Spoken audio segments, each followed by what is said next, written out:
plan. Good evening. All right, well, I think we'll get into our discussion more of the book. It's been 4 weeks because of the long month, so it's like, oh, where'd we leave off and various things. And we're in chapters 16, 17, and 18, kind of trying to overview them and not get too bogged down. We start to run into kind of a literary device that our author, Mike will use a bit. He tends to introduce someone to make a point, and then that person kind of disappears. Or he'll say he's talking with his wife, and then he's all of a sudden just talking to the audience. So there's going to be a lot of names that kind of creep up, but they're just there for a conversation, and it kind of bounces around a little bit. So looking ahead, too, next week's going to be interesting because he lays out all 5 tenets of Calvinism in one chapter. I'm like, that's 2 classes by itself. It gets a little, so I'm going to try to rein that in. We can talk more about that subject. But when we left off, basically, it was Christmas time, New Year's time. He was interacting with his family.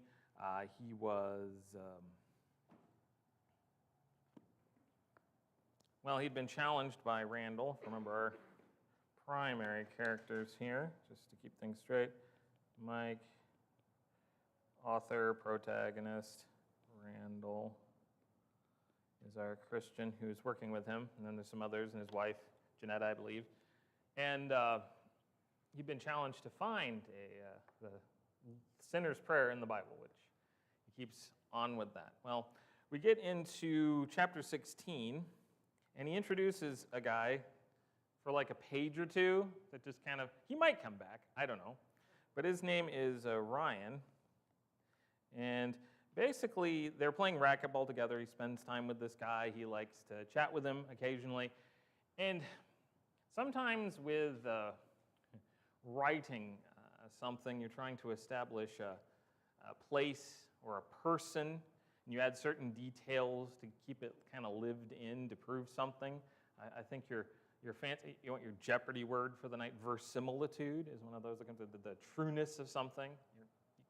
Challenge you to use that in a sentence next week. But he introduces this guy so that what this guy says has an impact. And then it just kind of moves on. This guy is really rich, really successful, tied to old money, tied to the Vanderbilt family. He actually went to Vanderbilt and all these different things. These are really upstanding guy, good guy, not a Bond villain or anything like that, like you'd expect, I suppose. Mike likes when he's level-headed and good to talk to, and they would discuss national politics in the 80s. This is 1988, New Year's now, and various things. But Mike asks him about Randall's church. He found out he'd been studying with them, the congregation, the place he goes, this congregation, this Church of Christ. And Ryan answers that he had a great uncle who worked with someone named A.M. Burton, which is another name drop. In the Nashville area, Burton founded the Life and Casualty Insurance Company in 1903. The biggest building in 1988 was the LNC Tower, big successful company. This guy was a big philanthropist and helped Lipscomb get off the ground and all these different things. Big name, and was known as a big philanthropist and was a part of that same congregation or affiliated in the same way. This also established that where Randall goes, there's a really good reputation.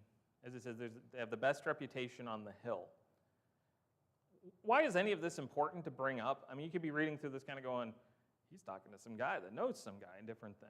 For our purposes, I think it's important to note, is it easier or harder? This is going to be a very easy question.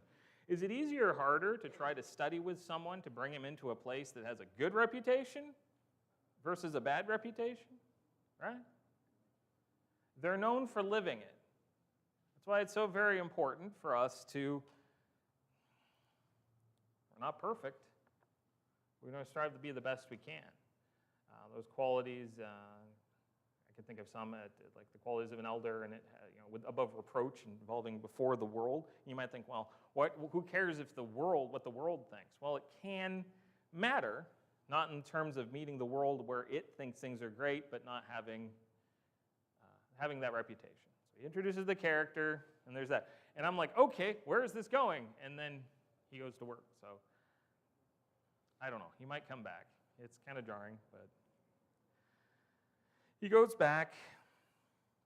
No, then actually the next interaction is a New Year's party at the neighbors. He names them. He gives all the details of it. I'm not going to go into it. Because basically what came about from the New Year's party is once they hit midnight, his wife wants to go home. She's tired. She doesn't want to do the big party thing. He had found he hadn't been carousing or drinking as much as he used to, and he didn't find as much joy in it, which is his way of kind of implying that his mindset is kind of changing. He's leaving some of those worldly things behind somewhat. He's changing in this because he's so focused on other things. Great. So, okay. With me so far. I know that this kind of way we've been going through this is kind of bizarre, but this is where the chapter just kind of like, and this happened, and this happened, and this happened. Like, okay.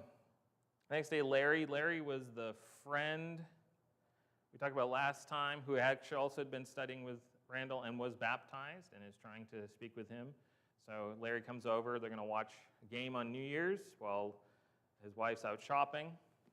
The game's a dud, so they start talking Bible, which is great. But there's something that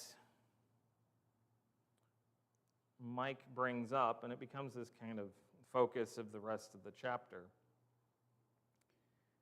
I guess I have to add him to the list of names here. Mike had heard from his cousin, and this isn't going to be anything too new to us, this argument that in Acts 2:38, where it says, baptized for the remission of sins, that for is supposed to be translated as because of. Okay, that's not grammatically true in Greek, just so you know. It's an insane translation, but he had heard this, so he's trying to, he tosses this out while Larry's like half awake watching a really boring football game. He's like, oh, what? What? That sounds weird. And what we find here, actually, is a conversation that kind of comes up. Now, does this happen? You can plan to have a discussion about certain things, and you can get everything lined up, right? How often does it happen that someone will bring up something at random you're not expecting? What do you do with that? You have to be ready for it, right? So he brings this up, and Larry wakes up, and he's like, oh, this is interesting. There's a lot that kind of goes back and forth. He actually assumes it's a joke at first. It's like, that doesn't make any kind of sense. It says for. Why would it say because of? And it gets back to, I was like, well, it's a translation choice. And he says, well, that doesn't make a whole lot of sense. And he does something very simple. He just replaces it. He says, okay, well, this is Acts 2:38, repent and be baptized, all of you, for the forgiveness of sins, And then he replaces that, be baptized, all of you, because of forgiveness of sins. He's like, that doesn't really flow. That doesn't even make a whole lot of logical sense. But what it does is fit that Baptist other doctrine. Well, you're doing this because of. Of course, if you try to push it into the actual context of Pentecost itself, to a group of people who hadn't been forgiven, does it make a whole lot of sense? What were they asking for? What shall we do? Well, go do this thing because you've already been forgiven.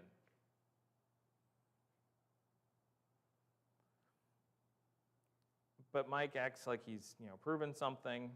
And what he's finding at the end of this chapter is he realizes he's hanging on to that old position for some reason. He doesn't really know why. He's being very stubborn with it. He doesn't want to admit defeat. Larry, for his part, focuses on two things. And they're very good. Since he's a relatively new Christian, he points out something that is useful all the time. And it's a good precept. If you run into a reference that seems, how do I put this, less clear, and that's not really fair, because in this case you're forcing it to be less clear. Does one reference on its own prove anything in and of itself, or does it have to be consistent with the rest of it?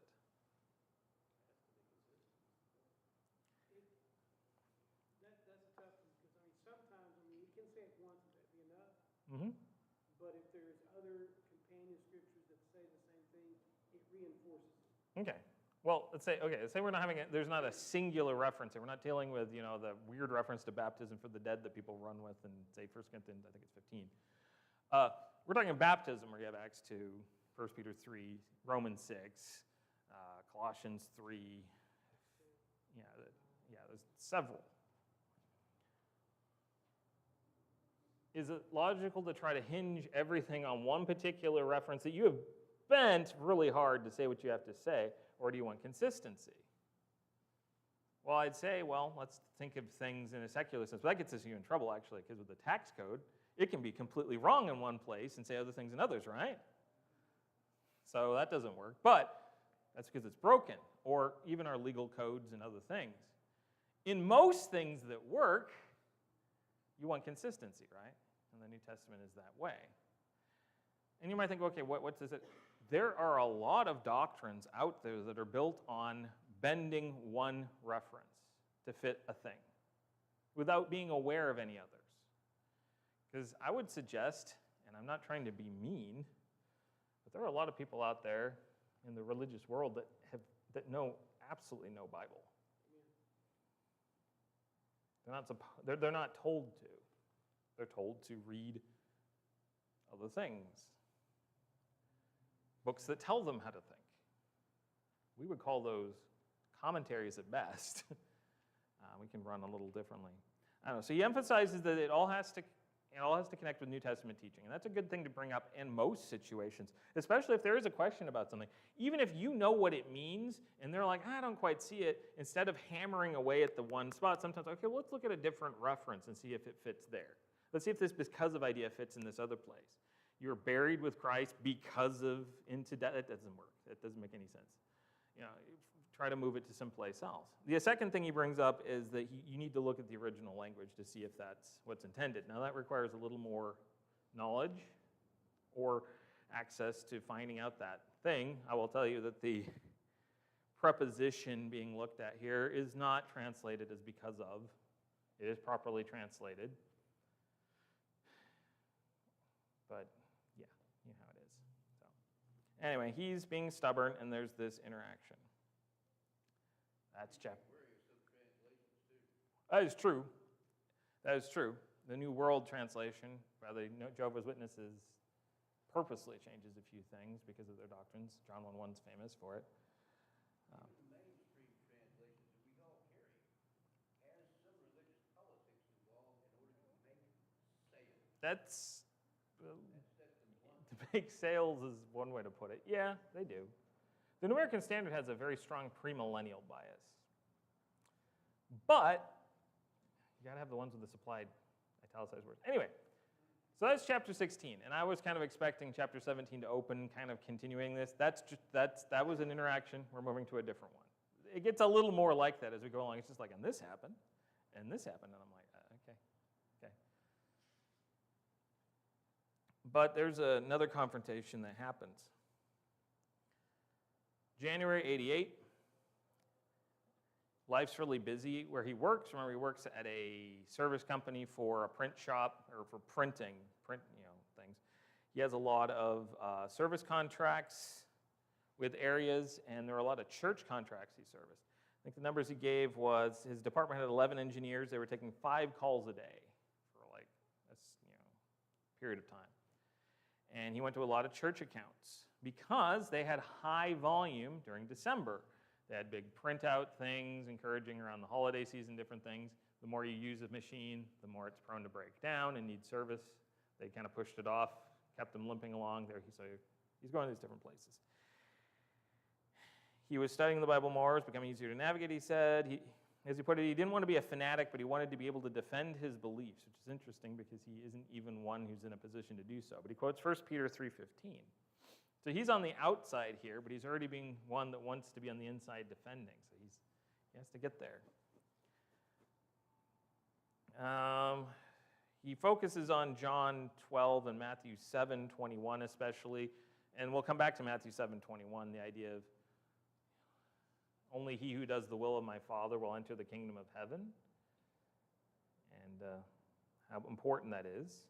Then he starts to address kind of the audience in the first person.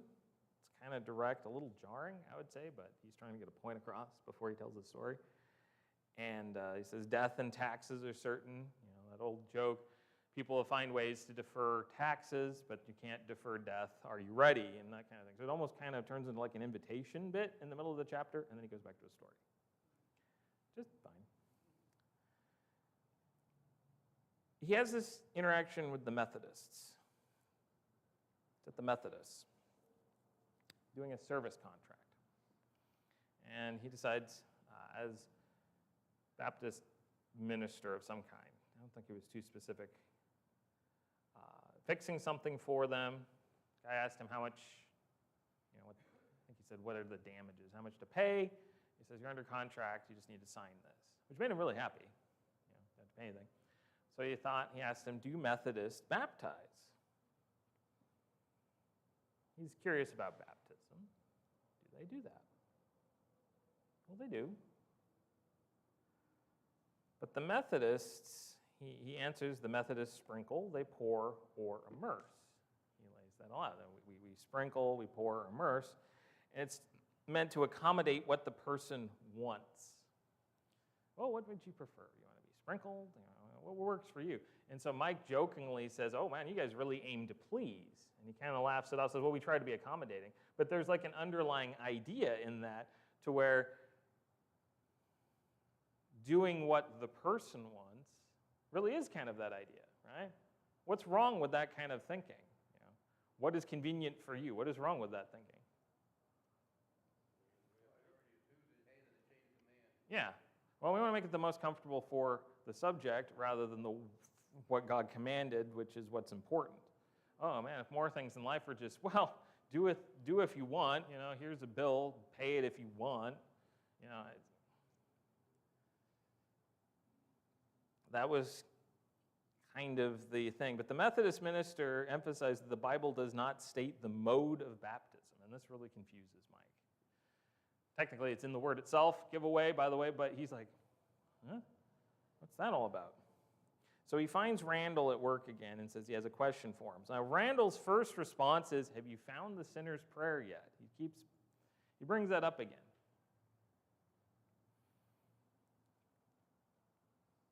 Mike dodges the response. But is it good to ask him? Is it good to keep up with the person you're studying with? You got that challenge for him. It's good to bring it up. Don't let him slip the question under the rug. It's fundamental. It is. It gets back to that intent, where you're trying to go with that. Mm-hmm. He was trying to get, this is what I understand, Mike to prove Mm-hmm. his position scripturally. Because that's our nature as members of the church, that we can find scripture to defend where we stand. Yep. And if we can't, we don't stand there. Yeah. And so he's asking Mike to do the same thing. Present the evidence for it. Yeah, present the scripture, the basis that's there, the evidence, information that proves it. If not a direct quotation, that example or inference, the good old Cini principle: command, example, necessary inference. So he's having to go find it. He's like, I'm still looking. So he's pushing him on it. But Mike also is coming to him with a question. So you're kind of in this mode. You keep pressing the one thing, and you explore the thing. So he pushes it, but he lets him ask his question. And Mike asks about the mode of baptism element. Now this one's interesting because he relates the interaction he had with the Methodist minister and what the minister said that the Bible doesn't say. And Randall actually gets somewhat emotional. He gets a little bit of righteous indignation. Mike notes that he gets a little agitated. He has frustration.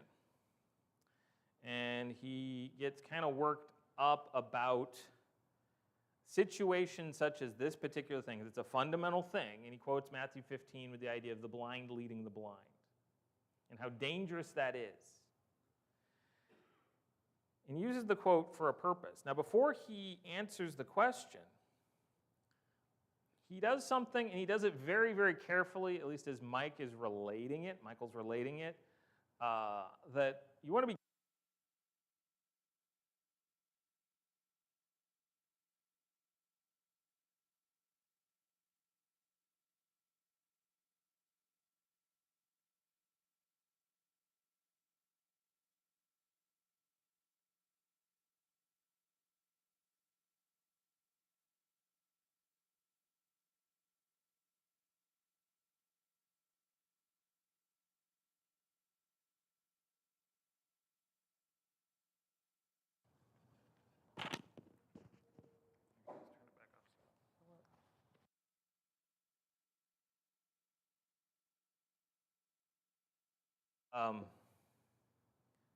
he doesn't want to attack a particular person. This isn't a personal thing against a personality or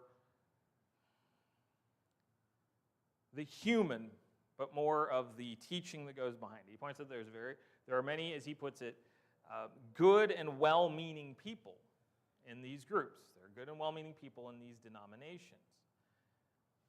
Where he's coming from in terms of that they're not malicious in the sense they're seeking to do great harm or evil, at least not all, or and there are some groups where there are, but he's like I'm not trying to attack the person. I'm not angry at wanting to punch someone in the face. It's more of the fact that how easily misinformation and badly handled things, the damage that can cause.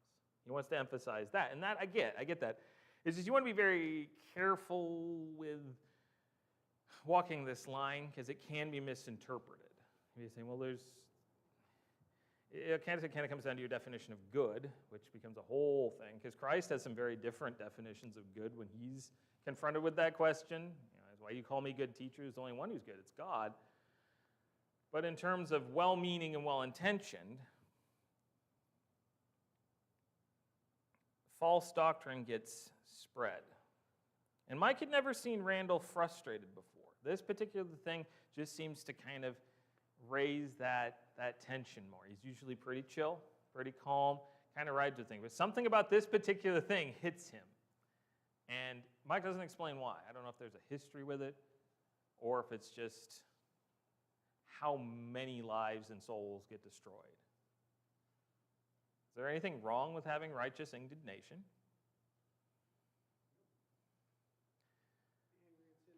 That's the key. How easy is it to be angry and sin not? It can be a very delicate path depending on your demeanor, your level of patience and self-control. Don't let the sun go down on it either. Just good advice. Don't dwell on it. Grab your whip and head to the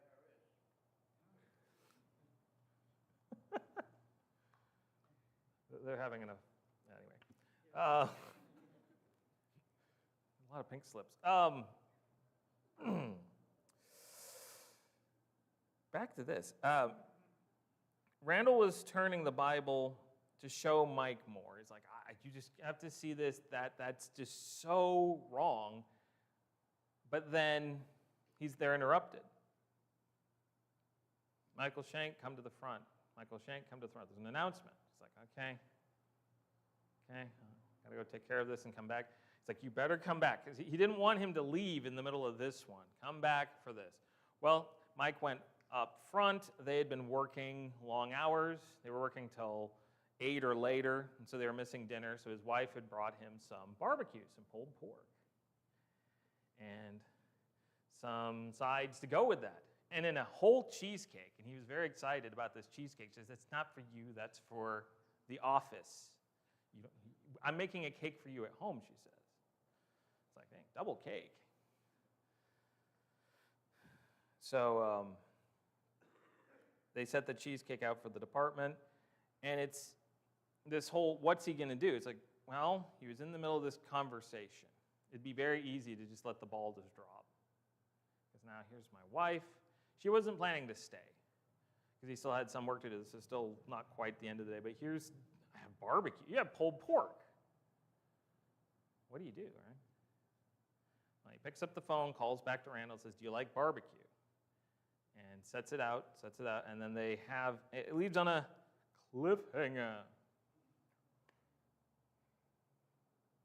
So they can interact, eat that, and study it. He's just leaving a little rotary device. So, we're kind of burning through this one a little quicker than some, which is fine. Next week's going to be. With this, I'm trying to bring out again the interactions. And then we brought it up before. Randall makes generally good choices. There's a couple times I thought he was like, especially the thing he got really worked up on the last time about,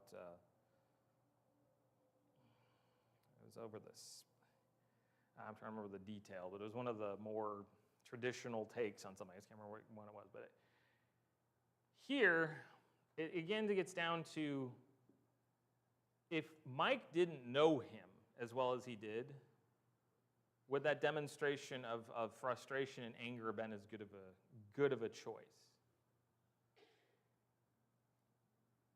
The relationship is important. The rapport is important. Developing those things so someone knows the interactions is important. And it allows you to be a little more comfortable and be more yourself within self-control bounds. But the fact that he became so frustrated stood out because he wasn't normally that way. If he was someone that was a hothead and losing his cool all the time, it wouldn't have had the same impact. This at least signals that this is something serious, right? So there is that part of it. Also, let's see, before he got called away, I forgot about this, Randall gives this postage stamp about the origins of Methodism. Came from John Wesley and his brother Charles Wesley, who penned many a hymn. We have a few, and we sang one this morning actually, many in the book. They were called Methodists because they followed a particular method that was a different liturgy than the Anglicans at the time. There was actually still pretty rigid too, but so Methodist came out of Anglicanism. Anglicanism, the Church of England, came out of Catholicism. So this whole idea of sprinkling and pouring goes back, and it just hung around. He was trying to explain that. And I think most of us know that, so I was like, oh, okay. Yeah.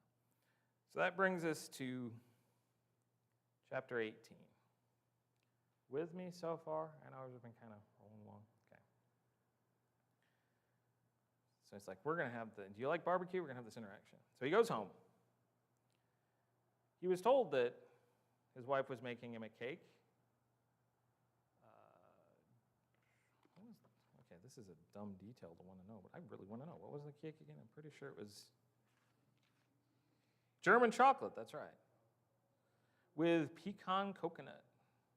4 layers. German chocolate. Yeah, I don't mind the taste of coconut. The texture of it drives me crazy. No. The only thing worse is carrot cake. Vegetables don't belong in cake. That's just wrong. Anyway, she's soaking in the tub. He gets home. She's going to get out, and they're going to have cake and everything. And he basically starts recounting the earlier day. The thing is, as he's going along, it kind of shifts where he's just telling us, and she just kind of disappears. So it's a structured device to kind of recount what happened without it in a different chapter. Poor Janetta is just kind of forgotten as it goes along. Just remember, he's not a skilled writer. No, he is not. Something down. And thank goodness, again, Providence that made this available to be printed. Yeah. No, he doesn't use the common tropes and devices. He's trying. Like I said before, he'll bring up a person and give a lot of the background to give more credence or verisimilitude to what they say and so forth, to give realness to the environment. But it gets a little awkward. But that's fine. He's writing to the audience. And again, the intended audience of this isn't necessarily completely us. It's those Baptists as well that deal with this. Well, anyway, he comes in, the smell of the cake hits him immediately. He's very excited. He asks his wife if they can talk some Bible stuff while they have cake, and she's like, okay, fine. And he recounts he had barbecue with Randall. They studied for 3 hours. So I guess he didn't have any other work to do that day, or it just went late, or various things, but that's fine. It didn't surprise her, but it didn't seem to be in a negative way. She wasn't upset by it. She'd been kind of along this ride, too. The focus was, like I said, it's directed at the reader. My notes. Mike explains the things that he learned, that Randall taught him. So he just kind of tells us, what he learned. First, he learns this profound thing that I find kind of amusing and fun. Baptize is a transliterated word. Well, yes, it is. There are a lot of Bible words that are transliterated. Now, we talked about this a little bit with, let me make a new screen for this. I talked about a little bit of this with how we got the Bible, but do we remember what transliteration means? Okay, what does transliteration mean if you're going to nod? Well, transliteration is where they just take a Greek word and they just kind of force it to become an understood word by changing the way it's shaped a little bit. But it's still basically the Greek baptizo and then baptism, Yeah. And so they don't really change the word so much. They just kind of make it become an English word. It's when you try to match consonant and vowel, the sounds, as best you can into the target language instead of translating it into its meaning. A lot of times we'll say anglicized, made English. But, okay, in Greek, baptizo look like this. That kind of messed up my zeta there, wasn't very good. And in this isn't the transliteration, but in a English rendered form, sometimes we put a DZ because it's kind of a z, it's usually a Z, baptizo, okay? So if you just take this beta ba sound and go B, alpha A, P becomes P, tau becomes T, iota becomes I, and then you just turn this into Z, and then make the O stem is a verb. That would literally be an I baptize. And so we turn it into, we just make it that. But it's a forced word out of the original language. That's actually in translating absolutely nothing. Because if you don't have a meaning for what the original word is, you just forced it into a different language. And English has a lot of borrow words from other languages like this. We steal from French, we steal from German a lot. Schadenfreude, I used to think that this morning, is a German word. We don't have an English equivalent for it, so you say that. Or portmanteau, where you shove two words together, that's a French word. We just steal. We hopelessly steal. A lot of the New Testament has words like this. Angelos for angel, which is messenger. Episkopos. Anyway, the point is, he's all excited. He's like, did you know? And we're all like, mm-hmm. But not everyone knows this. It comes from baptizo. What does baptizo in Greek literally mean? Immerse. Immerse. To dip or plunge, and they make a big deal out of that sometimes because you can't translate it to dip or plunge, but with the intention of completely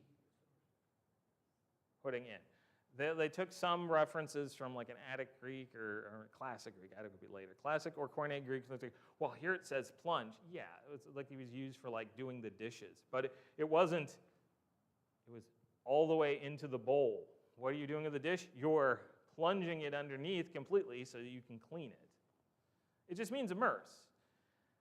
And you may not notice, I occasionally will slip immerse in for baptize occasionally just to get that notion in people's brains. It's a subtle thing, but I don't want to throw people off by, that's not what the word says, but I throw it in there because that's the meaning. He explains in the book how the King James translators dealt with this word. And his claim is that they felt pressure to do so because of Catholic history. Like, well, okay, they're Anglican. It carried forward to Anglican history.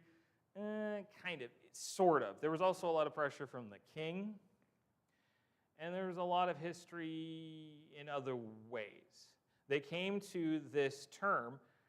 I'm not entirely sure. I'm curious what the Bishop's Bible it's built upon actually uses. I don't know if it was King James itself where this word was invented. That's commonly stated, or if it was around that time, but it's close to it, if not 1611.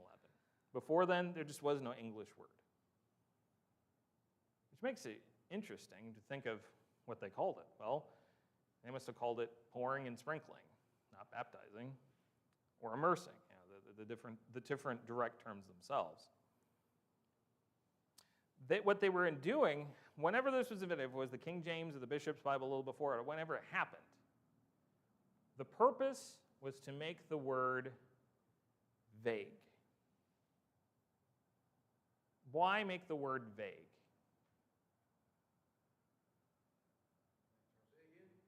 Why make the word more vague? So historically, all of the people who have assembled with the Anglican Church have been sprinkled.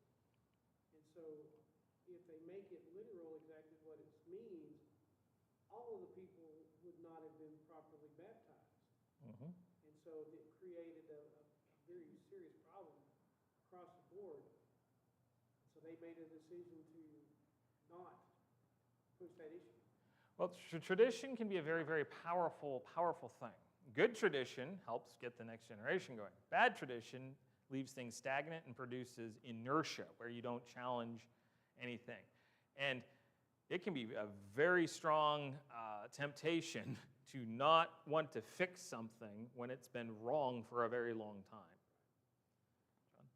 Yes, or vagueness allows you to make something fit your own definition of what you want it to say. In a weird way, it's like a 1611 version of the Orwellian idea of newspeak, or to where you redefine language in such a way to where you can twist it to, you change, either you change the meanings of words or you create new words to affect meaning. You also remove other words. You don't find immerse anymore. Immerse would be too on the nose. You pull it away, and you put in something else in its place that can mean multiple things. I would be curious how many of the other terms this applies to possibly as well, not in its seriousness a sense, to where angel really was more messenger, but because of the tradition that come with that, all of that, it became that, or some of the others. Pastor is one that's interesting too, because you can better translate that as shepherd,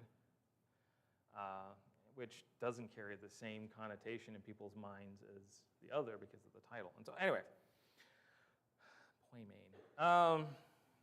The, A lot of politics involved in religion. politics? What? He's very excited about this. He's telling her about this. The changing the meaning of words is very dangerous. Evil is attempted to do this from the beginning, he emphasizes. And then he demonstrates this point. He quotes from Mark 16:16 in the King James, and he does it how it's written. He who believes and is baptized shall be saved. He who disbelieves will be condemned. And he says, he who believes and is immersed will be saved. He who disbelieves will be condemned. And that really changes the meaning very, very suddenly for a lot of people in terms of what the original intention is. It's no different, but man, the impact with that, and that's one of the proofs he uses, probably trying to catch the attention of some of his readers. The proper translation of baptizo defeats pouring and sprinkling.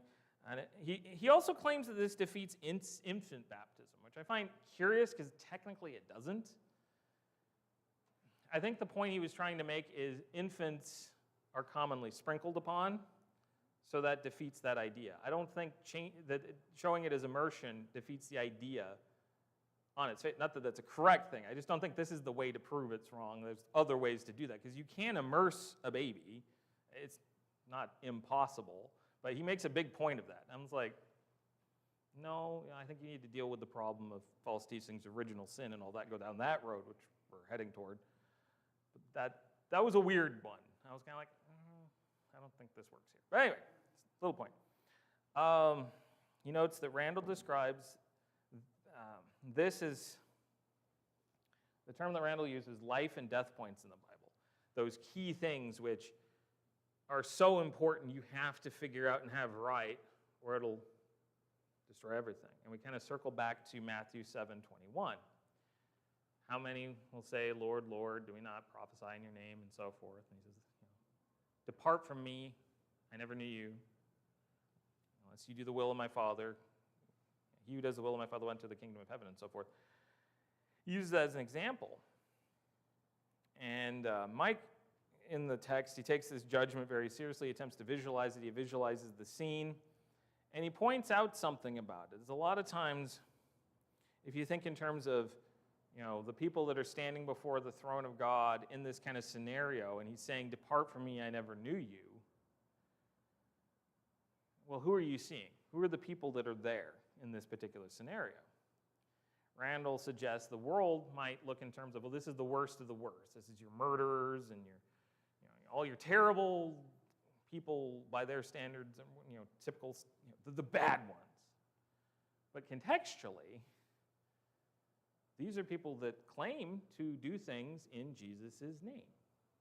Did we not prophesy in your name? Did we not do this? Did we not do all these acts in your name? They're not opposed to him. But how does he react to them?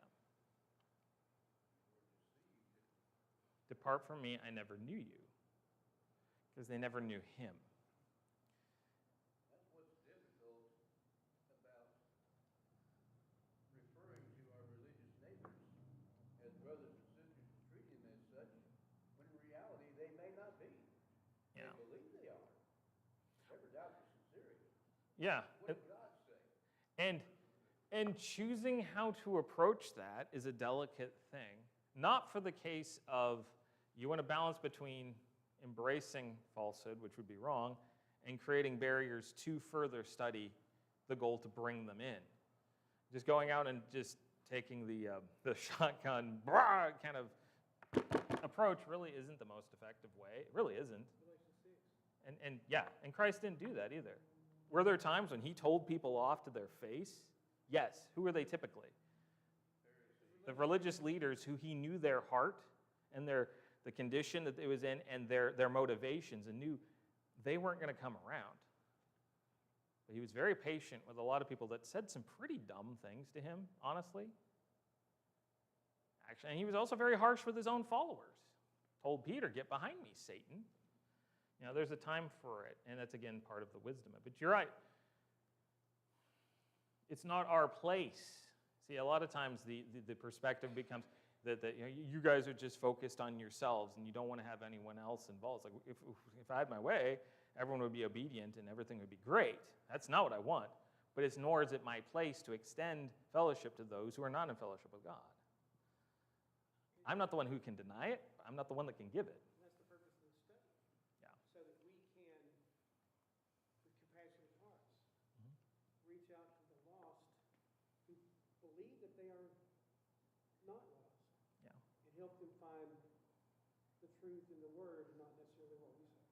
Yeah. And Mike being in the head of the subject rather than the studier is very, very unique. Typically, it would be from the perspective of the evangelist. We get to be in his head and meet people interacting with him. This is where circling back to that question, have you found the sinner's prayer in the Bible? He's going back to the core, the root. Yeah. Well, I think we're going to be heading back sort of in that direction soon. We have a big Calvinism thing to come up next time.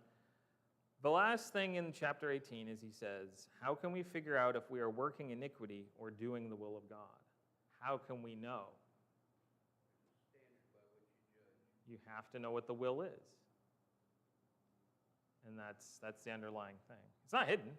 It's not secreted away in a bunker somewhere. It's not next to the Ark of the Covenant in that big vault. That's not true. What does Scripture say? My people are lost for lack of knowledge. Yep. And the blind do lead the blind,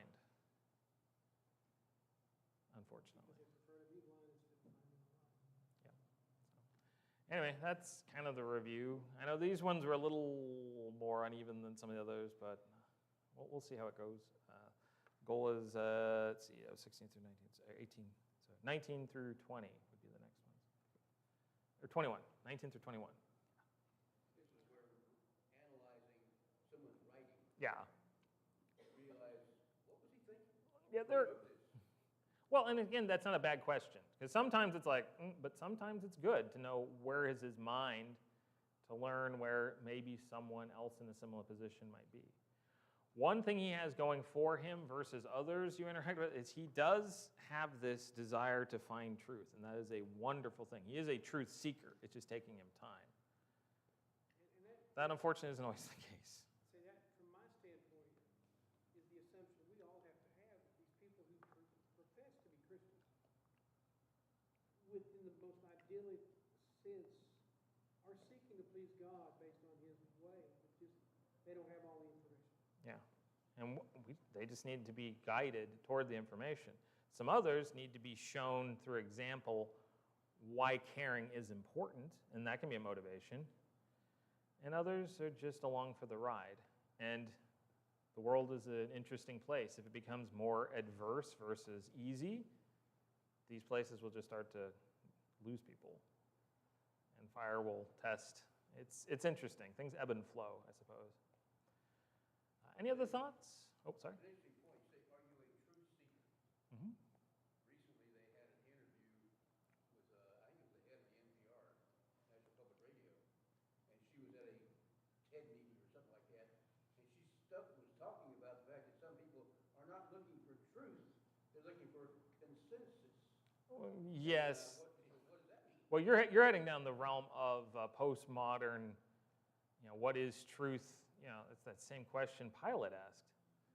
Postmodern, your own truth and moral relativism, and then that's it. Blah.